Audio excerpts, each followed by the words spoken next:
Le deuxième point sur la question de l'engagement, c'est qu'est-ce que c'est qu'un engagement? C'est d'abord l'activité de l'intelligence et l'importance du discernement. C'est ce pourquoi vous êtes venu à la retraite. Suis-je capable d'assumer? Ai-je les aptitudes? Ai-je le temps? Quoi donner? À qui donner? Avec quelle intensité? Avec une attention à la dispersion dans nos engagements. Il y a des engagements qui doivent être prioritaires par rapport à d'autres, comme c'est le cas dans une relation amoureuse. On en a parlé hier de l'amitié. La personne avec qui vous cheminez actuellement n'est pas un ami parmi d'autres. Hein. Et donc l'importance de se faire conseiller par quelqu'un, voilà, on a vu ça avec la vertu de prudence. C'est l'activité de la volonté. Si c'est l'activité de l'intelligence, c'est l'activité de la volonté. S'engager est le fruit d'une volonté qui se met en mouvement. Et donc c'est un acte de liberté. La liberté, c'est la volonté qui choisit. Hein. Et donc, plus je m'engage, plus je suis libre. Et là aussi, c'est pas intuitif, parce que non, tu veux être libre, t'engages pas. Plus je m'engage, plus j'exerce ma liberté. Plus je prouve que je suis. Montre-moi ta liberté qui ne s'engage pas. Hein. Je dis, ah oui, je parle chinois. Ok, mais parle chinois.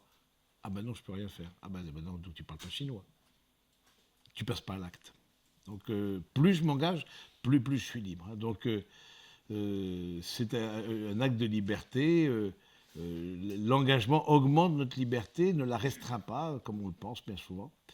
Et puis si c'est l'activité de l'intelligence et l'activité de la volonté, c'est finalement l'engagement de toute la personne humaine avec sa sensibilité, son corps, ses dons naturels et spirituels que je mets au service des autres. Hein. Et au service singulièrement de la relation amoureuse.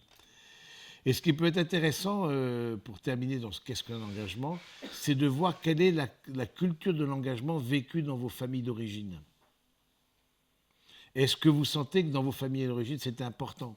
Les parents où on vous a poussé à l'engagement, bon, typiquement le scoutisme, ça peut être la vie associative, ça peut être, où vous avez vu des parents aussi qui ont aussi une stabilité dans leur engagement déjà matrimonial. Hein, et puis même autour, les oncles, les tantes, les grands-parents, ben, c'est sûr que ça aide quand même quand on est entouré de personnes qui sont stables dans leur engagement. Ça, c'est une aide. Même si vos parents sont séparés, le divorce, c'est pas génétique. Oui, donc, au contraire, j'allais dire, bien souvent des personnes qui ont vécu des séparations disent non, moi ça, je n'en veux pas. Et mettront tout en œuvre pour que ça n'arrive pas dans leur propre couple. Donc je pense que c'est important. Mais quelle est la culture de l'engagement dans votre famille? Maintenant, un troisième point, c'est les difficultés de l'engagement. Il y a plusieurs peurs, je vais les lister. Premièrement, la peur de ne pas y arriver, de ne pas être à la hauteur, peur d'être infidèle. Toutes les peurs, c'est des peurs de souffrir. Peur de l'échec, de la difficulté. Peur de se révéler, parce qu'évidemment, je me découvre en me donnant. Et si j'étais dans une blessure qui fait que j'évite l'intimité, eh bien du coup, je ferais tout pour me planquer, pour voilà, ne pas me découvrir, ne pas me révéler. La peur de la vulnérabilité, de ne pas tout contrôler. Et par définition, une relation à deux, évidemment, on n'est pas dans le contrôle. Et on se rend vulnérable à l'autre. C'est une évidence. Et encore une fois, le sacrement de mariage, c'est le seul sacrement qui se reçoit à deux. Des peurs liées au corps. On a vu ça, le premier topo avec les blessures du corps, etc., qui sont objets de discernement. Mais voilà, on a un rapport à son corps qui n'est peut-être pas paisible, qui n'est pas... donc quand je prépare au mariage, je suis toujours dans la partie justement du corps et de la fécondité. Je veux dire, est-ce que vous prenez soin de votre corps? Est-ce que vous avez mal, vous consultez? Est-ce que vous avez un médecin traitant? Est-ce que, voilà, c'est où vous tirez sur la corde, etc. Parce que, bah, évidemment, à vos âges, vous êtes jeunes et beaux. Donc, le corps répond à un clic, ce qui n'est pas le cas de tout le monde. Donc, voilà. Donc, on voit bien que la question du corps peut parfois être peur du regard des autres. Je vis par procuration. J'ai besoin de validation. Un autre point, c'est garder l'infini des possibles devant soi. Un peu, voilà, la personne, un peu comme la personne qui ne veut pas s'engager, elle dit, voilà, c'est comme un rond-point à 1000 sorties. Ah, j'ai 1000 sorties devant moi. On jouit des 1000 possibilités. Ah ben celui-là, ah oui, il est parti, il a choisi une personne, ah ben il se prive d'une sortie. Et puis celui-là, ah oui, et puis vous tournez, alors c'est plus un rond-point, c'est un nombril, alors ça a plus ou moins la même forme, le nombril et le rond-point. Ça, je sais pas, bon, ça ne me regarde pas, vos nombrils, mais bon, mais toujours est-il que, voilà, on est dans un rond-point et la personne tourne en rond, quoi. Parce qu'elle est une forme de toute-puissance. Hein. Elle veut se priver de rien. En se privant de rien, elle se prive de tout. Un autre point qui est bloquant, c'est le perfectionnisme. C'est jamais assez bien, je ne suis pas assez prêt, j'ai encore des choses à travailler. Mais oui, vous arriverez dans la tombe, vous aurez encore des choses à travailler, mes amis. Et l'activisme. L'activisme, c'est-à-dire ne pas faire assez de différence entre le pro et le perso. Le manque de repos, de vie intérieure, de cette troublion d'activité qui ne laisse pas assez de place à la relation, au fond, et qui parasite l'engagement. Activisme et perfectionnisme s'opposent à la communion, qui demande à la fois une dimension plus contemplative et à sa fois l'accueil des limites de l'autre. Et comme dernier point par rapport aux difficultés de l'engagement, c'est la condensation du temps. Je l'appelle comme ça, condensation du temps. On se dit, bah, c'est vrai qu'avec l'allongement de la durée de la vie, vous en prenez entre guillemets pour au moins 50 ans. Quoi. Donc, donc 50 voire plus, vous dites, mais au fond, est-ce et du coup vous avez 50 ans en face de vous, waouh! Vous dites 50 ans. Et c'est là la tentation de la conscience. Je me rappelle très bien quand la première nuit je suis arrivé à l'abbaye, pris d'une boule au ventre.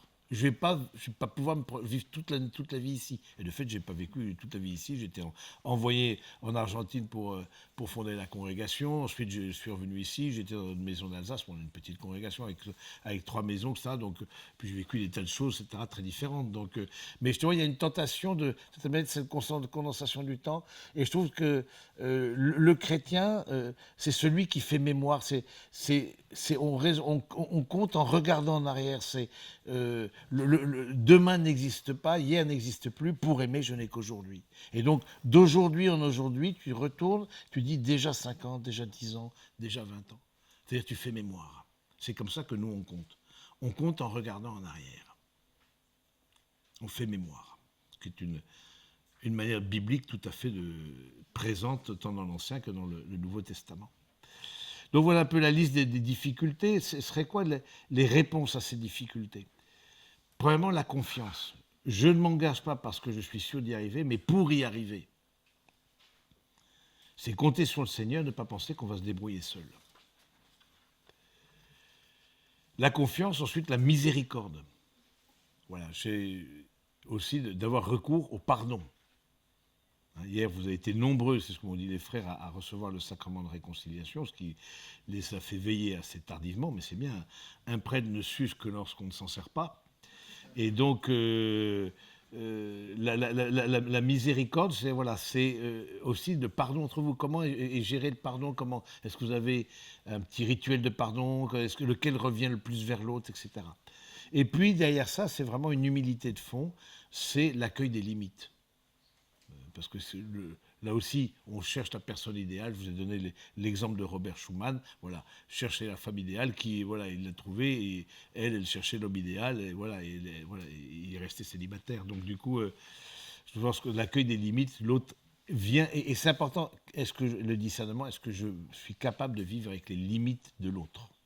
Ça, il n'y a que vous qui puissiez répondre. Quels sont les fruits de l'engagement? Pour terminer, ces fruits sont les fruits de l'Esprit Saint. Je vous renvoie à la lettre aux Galates 5, 22. Charité, joie, paix, patience, longanimité. Vous savez ce que c'est que la longanimité? Ça vous dit quelque chose? Ce n'est pas quelque chose qui est employé souvent comme mot, la longanimité. La longanimité, c'est le fait de ne pas se décourager. On dit un cheval a le souffle long, c'est-à-dire qu'il tient la distance. La longanimité, c'est que, premier obstacle, il ne renacle pas et il retourne à son écurie. Non, il continue, il tient la distance. Et voilà, donc c'est ça la longanimité. Hein. Je vous renvoie donc aux fruits du Saint-Esprit, la fidélité, la modestie, la maîtrise de soi. Évidemment, c'est un des fruits du Saint-Esprit. Hein, qui n'est pas rigidité. Vous voyez, c'est là aussi, c'est vraiment le Saint-Esprit. On est dans cette période d'attente du Saint-Esprit, dans cette neuvaine de la Pentecôte, où vraiment l'Esprit Saint nous éclaire, parle à notre esprit quand on a une vie de prière, et nous permet aussi de discerner, quoi. C'est quoi les fruits de l'engagement? C'est porter du fruit, c'est la fécondité d'une vie. Et encore une fois, la fécondité de votre vie, si vous allez vers le mariage, vous avez des enfants, ne se résume pas qu'aux enfants. Les fruits de l'engagement, c'est la croissance spirituelle. J'ai appris à compter sur le Seigneur et la croissance humaine. Je suis allé au-delà de mes peurs. Voilà un petit peu ce que je voulais vous dire, mes amis, sur cette question de l'engagement.